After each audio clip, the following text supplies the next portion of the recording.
Good afternoon. Welcome back. And this is a really important moment in which you tell me whether or not you can hear me. I'm back from a week off kitchen fitting, pretending I can do some manual labor and some graft for a change. And so, yeah, hiatus from chewing it over, apart from Jim covering on Tuesday. So now I'm just plugging everything back in and seeing if it's where I left it. But I just need to make sure to understand from you as to whether or not you can hear me okay. David Poulter has kindly said that it sounds good. Now, I'm going to call bullshit on that straight away, David. It's been argued that I never sound good, but hopefully it's coming through loud and clear. Now, obviously, David Poulter, my fellow Lancastrian, will say that, of course, my accent sounds good. But thank you so much as ever for your comments and contributions, Dave, and others. Really keen to hear from you guys as to what you want to talk about this week, because I purposely left myself a little bit of breathing room. We had loads of guests on last couple of weeks before I went off, which has been brilliant. But also, there's a pile of things that you guys have asked me to talk about, which don't always carry over to guest shows. And so I want to try and make sure that if there's things that you want me to riff on or give my take on, then please let me know. Especially because I was off last week and fitting a kitchen at home, which means I wasn't in touch with keeping my finger on the pulse as much on MSK practice as I like to. Means, yeah, what have I missed? What's been going on? I could muse on the difficulties it comes for fitting a pelmet under your wall units in your kitchen, but I probably couldn't tell you as to what's hot in MSK practice, in healthcare, etc., or wider current affairs as to where it touches our professional issues touch those, which is obviously what this show is all about. So if you've got any ideas of things you want me to cover in the coming weeks, then please let me know. As the title suggests today, I'm wanting to make sure I bring up a few things that I've been thinking about whilst with whatever plastering trowel in hand, etc. Been just thinking about a few things when you're not in the grind of work. You kind of then in this situation where you can sometimes sort of allow a few things to ruminate that I've been thinking about for a little while. And one of them is, are there various different ways in which people's lack of self-esteem on particular areas is sometimes being exploited? Am I or we guilty of that as well? You know, just trying to work out where we sit with that stuff. And so I just want to give my take on a few of those matters. But as ever, please participate, join in, get involved, and also generate the angle for conversation for this show and in the future. I'd be really appreciative of that. Hope you've had a good week. Hope there's been no major dramas that I've completely missed. But if there are, then please fill me in. And any of you want to join me on the show, of course, that's what this is all about. Hope that all the technicals are working. It seems that the video situation that we've had has been resolved, if that's worked all right, and that you're hearing me loud and clear. The signal seems stable, and so I shall progress. I shall begin. Typical. The phone's ringing. I don't know if you're getting that, but I'm just going to click a few buttons and make sure we're all clear. Looks that way. Brilliant. I've just noticed my pictures here now. I'm guilty of doing this probably a bit too much, but if you've got hold of one of these things, the feedback has been phenomenal. We're selling these Active Force 2 units, which are handheld dynamometers and goniometers, 300 quid, which is about a third of the price of what they usually are. Feedback's been phenomenal for them. And so please do visit physio-matters.com/AF2. We're now into April delivery. We are shipping them out as soon as they come into the country.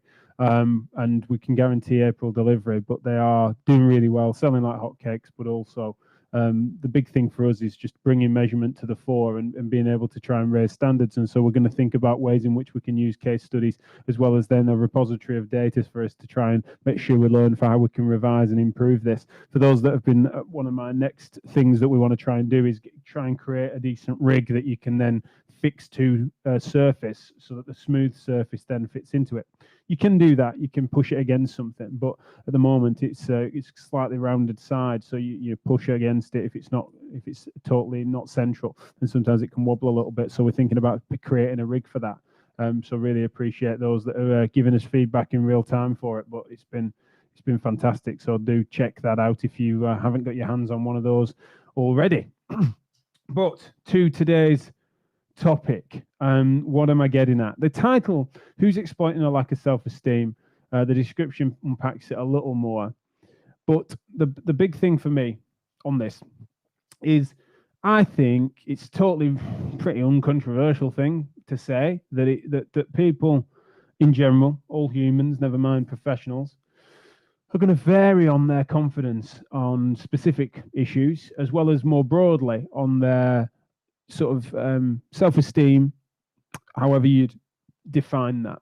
So it could be task-specific confidence, and then broadly, if you think about general confidence and sort of sense of self-worth, is often described as self-esteem, and that can be, that is going to vary significantly from person to person. It's one of the things that I've come to realize. I did a round of being interviewed in the last month or so, leading up to Pelvic Health Therapy Live, particularly, and reaching into other areas and broadening our appeal. Oh, I've just noticed one thing I haven't done. Ding! There we go. I'll get the lights on. Let's not make me look quite as daunting. I was getting scary just about how deep set my eyes were today. But anyway, hopefully you can see that. That's improved things, hasn't it? A little bit brighter. So yeah, the variation in self-esteem that can affect, will affect all humans, and the way that is sometimes, I think, potentially exploited in various different parts and forums, especially with regards to how it overlaps with professional issues. And I will unpack what I mean by that. But it's kind of the interesting thing when I've been interviewed recently, including on podcasts on our network. So Joe Turner interviewed me for like a pilot episode, almost like a launch episode of her new You Matter podcast, and you'll have heard her on Tune It Over before, and she's talking a lot about self-care and coaching and things like that. And it made me realize that one of the things I've admitted to on this show and elsewhere is that it could be said that I've got a pathologically high self-esteem, often attributed and suggested to be sort of arrogant or overconfident and things like that, and I'm completely fine and can own some of that, and it's something that I continue to work on to make sure I try and keep the right side of that line. But yeah, generally speaking, someone who overanalyzes everything, it means that I do know where I stand, and I haven't got, I've kind of scrutinized my own opinions and instincts on various different things, and so I've kind of rationally analyze my take on various matters, both big and small, and whilst also recognizing when there's something that's quite novel to me and I don't know a lot about, then it's something I just seek to find out more by asking questions, and to not then plant my flag in a really specific place.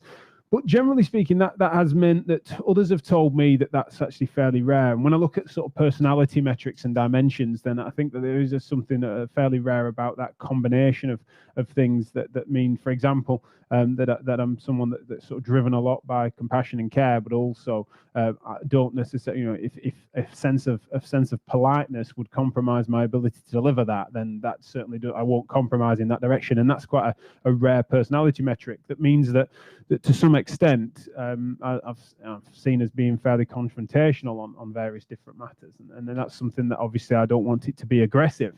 And so it's a fascinating balance, and I'm sort of giving you an insight into some of the things that I'm grappling with personally, and always trying to balance myself out on. But why this is appropriate is that a lot of the time when people have told me a little bit about why they're sort of supportive of our work, or why they have been enjoying things like Therapy Live, Physio Matters over the years, MSKR members that are then saying, I'm pleased to see that you guys are driving forward with these policy things. I feel like I can't really speak up, and I haven't had a voice or a channel to do that. I've then said, well, why? Why is it? What is it about this stuff that you've really struggled to cut through on? And often they will then say that they feel like that who are they to sort of speak up? Who are they to challenge some of this stuff? Who are they to really know what is the best way to treat any given knee or back, or to bring the context-specific information forward with regards to clinical issues, evidence-based practice issues, policy even, and business particularly? And then I kind of realized that this thought I've been having about how people have got these just underlying insecurities and how that seems to be holding people back. I then realized that this sort of several different cottage industries that I wonder if I've been appropriately balanced, not appropriately balanced, but I've been sort of overlapping with on Venn diagrams, whereby I've probably been giving cover to people that are potentially exploiting some of those insecurities in ways in which I wouldn't be comfortable with. Now, again, I'll give more specific examples in a second, and love to get your thoughts on. But there's several conversations I've had with friends of mine and colleagues of mine that have kind of said that there's just several different ways in which people could potentially exploit people's lack of self-esteem, whereby they are in a situation where they could be being helped by people that are then building them up, or are the people that they're paying for services or leaning into the education materials of people that actually are just doubling down on those insecurities, stripping them back too far, overexposing them to the fact that they know so little. And in circumstances whereby people are left really vulnerable, it's this idea of really bad this caricature of bad counseling, is that you get stripped, your ego gets stripped so far back that you actually haven't got any bedrock, and therefore you feel really vulnerable. And you hear of accounts of people like dramatically losing faith in various different things. I don't just mean religion there, but just look like losing the bedrock of philosophy, and that can leave them really exposed. And so I feel like that's happening sometimes in various different parameters. I'm going to talk a little bit about 4 of them. One is in clinical practice, in evidence-informed practice, in MSK care, of which obviously I'm close to and passionate about. Then you've got in business practices. We talk about that a lot in this show in terms of MSK business and the balance of the pros and cons of profit motives, etc., and private versus public sector, different disputes that can occur there, and then the where is someone's esteem and confidence with regards to where they feel and where they understand themselves in that space. Then you've got on the policy side, whereas obviously I wear an MSKR hat sometimes, and it's fascinating how many people that we hear about that want to try and move the needle positively on that conversation, but they feel really vulnerable to the fact that then it's a full-time job of many people and it was for mine, not last year before, when we were building the MSKR manifesto, taking up massive amounts of mine and Felicity's time to really study and drill down onto the governance level detail of this stuff. And that people then, if they've not been afforded that time and can't find the time to do that, then they feel like, well, who am I to talk about this? It's too technical, it's too fancy. And that then again, that they feel that they don't qualify for any of these conversations. They're stripping themselves back to realize that they don't feel like they've got a voice on this stuff, and it does concern me. And this was the big one really for me over the week I've just had off, where I'm trying to work out how much of this stuff does overlap with general sense of insecurity that can occur across life, right? How much does this stop people? Are these just reflections of the difference and variability in human nature and human nurture and how people are as people? And this is just a professional manifestation of the same phenomena, that people sometimes are just variable in their convictions or their comfort and willingness to share something with friends or publicly that they are only, say, 60% sure about, or that they want to give their opinion but then don't want to leave themselves vulnerable to being shot down or called out or what have you.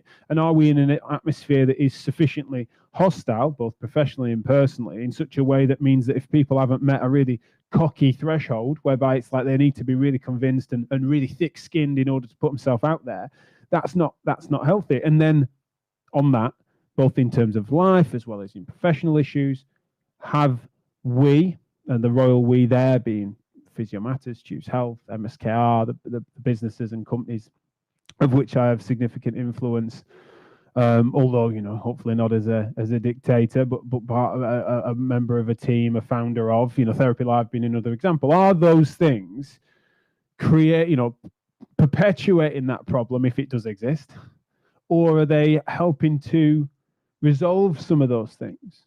And potentially, I think, and I'll come to this towards the end, depending on whether you guys want to take this in a slightly different direction and what your reflections are on my reflections.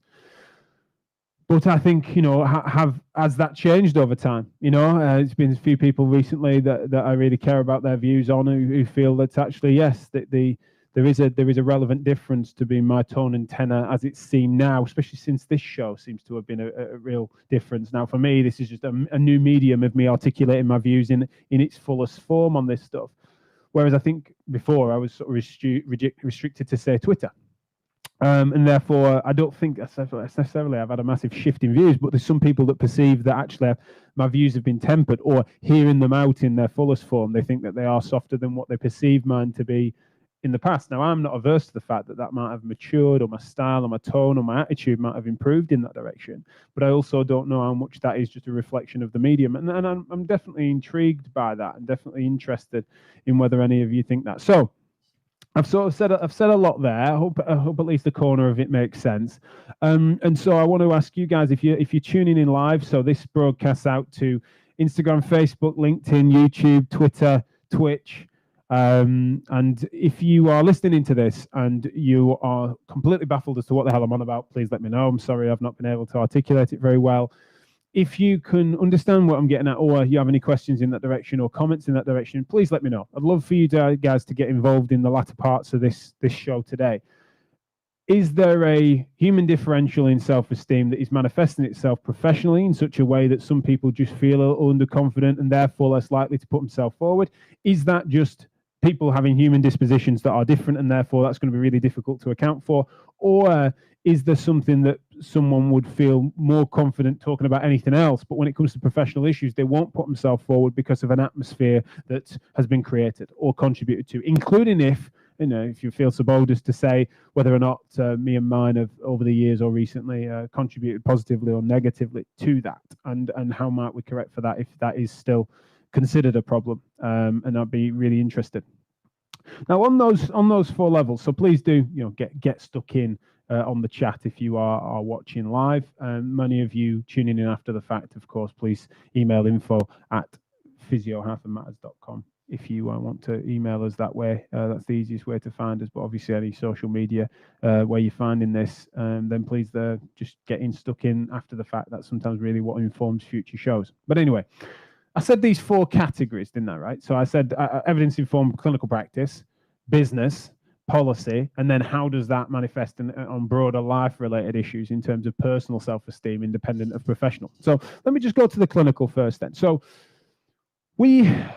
I came through in a world in which we were starting to see the ends of a period of time in which we were convinced of certain things, right? We assumed we could do more with our bare hands than we've come to know we can. We assumed that there was certain things such as really corrective exercises that could help people to move. They were moving wrong. That's causing pain and dysfunction. And then we can correct that. Now, of course, there are circumstances and contexts in which that can apply. But generally speaking, we've come to understand biomechanics to be a little bit more complex and a little bit more individualized than that, right? So it's not this textbook normal way to move, let's correct that, and therefore the pain will go away.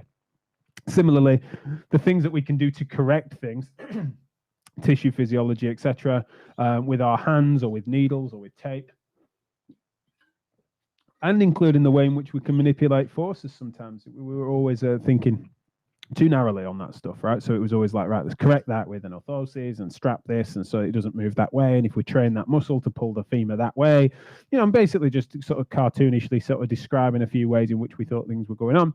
And then we started to realize through a process of sensible critique and a triangulation of evidence. And by that, I don't just mean research. I mean like logical thinking, critical thinking and reasoning, and starting to realize that actually those things don't hold as much water as we used to think. And then this sort of more contemporary process in which we kind of improved our communication skills, started to understand pain being a bit more complex than just the biomechanical and biomedical, and then we started to think about tissue thresholds and capacities and neurological capacities for pain, nociception not being the same as pain, right? All these different things that it started to get messier basically. So we went from a stage where at least you had a version of sort of algorithms or something to aspire to. Let's assess someone against his textbook normal, and it all started to fall away a bit. And then in doing so, I think that is quite, well, it was for me anyway, maybe I'm just projecting, but that was quite exposing, and it's still quite exposing. Like there's some days where in which I just wish you could follow a more narrow pattern on that stuff. And the fact that everything is so individualized now is something that is quite daunting, quite threatening, especially when you've got 10 to 12 patients back to back, and it's quite you're carrying quite high cognitive loads trying to problem solve that and to deliver quality care. Whereas historically, you were always in a situation where you had this more obvious framework in which you could lean on. And so if you strip that back without replacing it with something, then I think that can be quite exposing. And that's the thing where I'm sort of saying that this professional self-esteem, call it that for a second, it can be quite a daunting thing if you've gone beyond a level of then thinking, well, I just literally don't know what I'm doing. Like, I'm just crippled with insecurities. When patients ask me direct questions, I'm just like, well, I just don't know. I'm not sure. You're constantly paranoid that the person in the room next door to you or the curtain next door to you is therefore delivering something better. Now, on that, and I hope to get him on the show sometime soon, there's a lad called Matt who runs an account called The Honest Physio, I think, on Instagram and on Twitter. A brilliant artist as well, so he does like memes and cartoons and stuff like that, and he's done some artwork for Physio Matters before. Seems a great bloke. I think I've spoken to him on the phone before. Nice guy. I think he's fairly local to me as well, but hopefully going to get him on the show, because he did a blog about the curtains have ears, about his own insecurities in this direction. It's a fantastic blog that I can't do justice in this moment, but it's something that sort of speaks to sort of this, what I'm on about, this esteem that I'm talking about there. And I'm thinking that to some extent, the exploitation piece comes from, if you're stripping someone that far back, is it exploitative or helpful to offer something in its place? I think it's helpful if you are then saying, don't strip yourself too far back, and here's something, here's a mechanism of which you can then rehabilitate your own understanding, and to recognize that it doesn't all need to fall away. You can still use some of the skills, you still use some of the reasoning that you had before to improve this. But then also that the exploitation comes in, whereby if then the point is, yes, you are as daft as you feel, and you are as daft, you are as poor at thinking about this stuff as you once thought. You therefore need to study this, pay for this, learn under this mentorship scheme, and not in a way of building yourself back up, but also just to continue this sort of self-flagellation, right? Just to continue this process of being exposed to what you don't know, and to have someone who's further ahead, both in terms of confidence, but also what they perceive as being skill set, to then just basically berate you on those issues and hope that you improve that.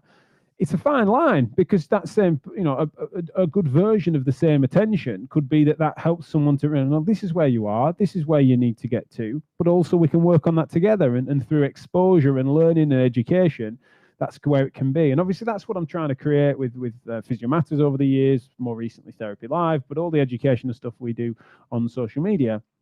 It's creating resources of which you can then start to get an instinct as to where you're at and where you want to get to, and what the latest and greatest is in research. It sometimes can expose you to what you don't know, but also can help you aspire to be better. That's what I'm hoping for. But I'm also thinking that sometimes does it then just over demoralize people? And sometimes we hear from those people, and sometimes they're telling us that, it kind of exposed me to what I didn't know and it made me aspire to be better. But then other times I do hear more secondhand that people feel like it's stripped them too far back, and they feel frustrated and irritated by the way in which we've gone about that. And so I'm always interested in your thoughts on it. Now, the next layer to that, which is a brief one from me, and definitely something that I want to try to probably touch on briefly, because I think it's something we'll bring up another time, is when those same theories start to play into business-related variables, and sort of where that overlaps with someone's position on economics or on politics, or the relevance of profit, the idea in which is making money from healthcare inherently illegitimate, and things like that, and so some of those confusions that can occur across sector within MSK about the fact that is that an evil thing to be involved in. What I always sort of wonder is that when people are having those sorts of insecurities that map on from the clinical, often the same people, there are people out there that are then going to be ready to take both your money or to move resources under your eyes that then make you then exposed to what you don't know. And it's a complex world, and I'm a bit of a rookie on this myself, whereby if you then are you're left quite vulnerable to people that might then exploit your lack of esteem in that direction, and say, well, if you don't know exactly everything there is to do about tax code and accountancy and bookkeeping and forecasting and planning, then here's the answers, and this is how you need to pay me forever and a day. And even then, you're only getting a little bit of it. But then on the flip side, the right person, the right personality will help you to educate yourself and to develop you with an appropriate mentorship that can then mean that you become more robust and more resilient. You know, it's the same ideas and logic of helping people can apply to your own work in business. And so again, it's so individually specific to the mentor, the coach, the consultant that you're working with, and the team of consultants that you're working with. But essentially, done badly, is it the preying on the self-esteem front? Finally, on policy, you know, it's that's one of the things that I think is really painful for me, is when I think about MSKR stuff and the amount of people that tell me, oh, I'd love to speak out more on this, but I don't feel comfortable talking about it. That's the stuff that's really important, because it affects all of us. And so the fact that people feel like, oh, I don't really want to speak out against what I feel are failings of the HCPC, or I'm frustrated about what the CSP are doing with X, Y, Z, but I just don't feel like I can speak up on that stuff. It's like, what do you pay them for? You know, why would your voice be legitimate? Why would you need to have a fully triangulated, thought out opinion and policy on something? Now, if you're completely ignorant on it and you're behaving as if you've got some deep convictions and you're just wrong on the facts of the matter, then obviously you want to try and take a moment to do a bit to try and learn. But if you've got a completely reasonable and mainstream often approach, which is what we hear from, take on the matter, then speak up, you know, and we've got to find a way for you to do that. So is the atmosphere so hostile that people don't feel like they want to do that? And what is it that's occurred? I've talked on this show and beyond about what I think is sometimes professional correctness that can occur in our game. And I've certainly been exposed to some of that myself. But I'm just really interested in whether or not that atmosphere is rife. And whether or not, as I said, that is something that people feel is just a reflection of the general and the dispositions of individual people, or is it that actually it's something more unique to our profession, and we need to therefore do something differently than just recognizing that difference in general people. So let's have a look at some of your comments then. Thank you so much. Unfortunately, I've got a Facebook user. It only doesn't show your name because you might be coming from a Facebook group that this is being cast into or shared into. I definitely noticed a personality type of clinician who runs courses, not just clinical expertise. Yeah, I agree. I'm probably part of that. You know, I don't really do courses so much, but I've done workshops. I do a lot of digital education. It's like, yeah, you know, hopefully not narcissism, but certainly, yes, a self-confidence and a willing to project and a willingness to be wrong and thick skin, etc. And I think that is a type. But that is that an MSK and healthcare issue? I think that's fairly general, isn't it? What's Gerber saying? Let's brave it and put it up. It's interesting to look at the merry-go-round of online shows. Very often guests seem to repeat across shows. Does this drive the narrative? These people are on and again, possibly suppressing the views of those aren't as confident. I then can't see, realizing I've been on twice. Yeah, Dan's saying that he may be one of those merry-go-round guests. So, well, for me, it's like, you know, guests on shows. I get asked to do a lot of shows, turn down every other these days, but also I'm overexposed on this stuff. So, you know, part of that problem perhaps. But similarly, you know, there are people that have been asked several times to be on and they just don't fancy it. It's just not their disposition. Now, this is something that on the clinical level I think is really interesting. It gives people comfort to follow a rule book framework. It does. I don't want us to hark back to that. Yeah, it's easier, and it's easier to build a self-esteem up where you can just rely on a framework. But actually, I think that's poor practice, and that's what's challenging, is that I don't think that's an easy answer, but it's certainly not one that I'd want to go for. Liz Bailey, thanks for listening, Liz. She said, interesting, Jack. It took me doing a course of CBT to get the confidence to be more outspoken in my professional life. Always thought I was confident until everything was scrutinized for my MSc in physio, placements, etc. Self-esteem took a nosedive. Oh, I've always struggled to read the rest of this. After that, harder to have self-esteem professionally than personally for me. Yeah, that's what's interesting. Like, because this is Liz then saying, you know, there is a relevant difference between feeling comfortable and confident as a person. Those that know Liz Bailey, by the way, you know, phenomenal showwoman and professional dancer of old, and someone that I just can't imagine a lack of confidence of. However, of course, it's context specific, and therefore putting your neck out on the professional issues is a different thing. And so therefore that difference does seem it's relevant, and certainly one that we can unpack on future shows. Louise Huntley has said, I have been a physio for 25 years and constantly learning and changing my practice. The main thing for me is to do simple things well, good subjective, good objective. Treatment then follows on from there. Give a few simple exercises that are going to get done. Yeah, they're going to get done. Exactly. Yeah, make it simple. Keep it simple, stupid approach from Louise there is fantastic. Love this as well. Support as ever from you guys in the comments. Fiona's replied to Liz saying she empathizes with this. Yeah, I think I do as well. It's funny because I'm obviously overexposed professionally. People think, well, how cocksure are you personally? I suppose, admittedly, privately, I'm even more so. And so, yeah, I've definitely seemed to be. It's good for me to have been able to sound this out with you guys, and also find out that I'm not alone in being concerned about this stuff, but also keen to change it for the better. We're going to have more shows in that direction, and have guests share their thoughts on it as to whether or not we can move that forward. Especially interested in those intersections, because for me, without good conversation, or without more and more people being involved in that, and an appropriate use of social media professionally would be to democratize that conversation, so that it's not just people that have got 20 hours of a week that they can think in a direction of policy, or the social circumstances around their lives mean that they can afford to think about how best to treat knee pain, or think about how best to run and structure an MSK service that's private in a business, how best to actually construct and reform policy if you are interested in that, or consolidate and conserve policy that you're passionate about. We can't have just a few voices on that. Even if it does self-select for those that are confident to stick their neck out. How can we create mechanisms that can make them people feel like they can actually submit something, even if it's anonymous? And I'll think and try and create those structures if people were to give me that feedback and to support me, support their own views, and channel them forward, so that we can try and create some infrastructure to stop it being just silos of gobshites like me on the internet, hogging all the airwaves, as Gerber's managed to say. So thank you so much. I'm out of time.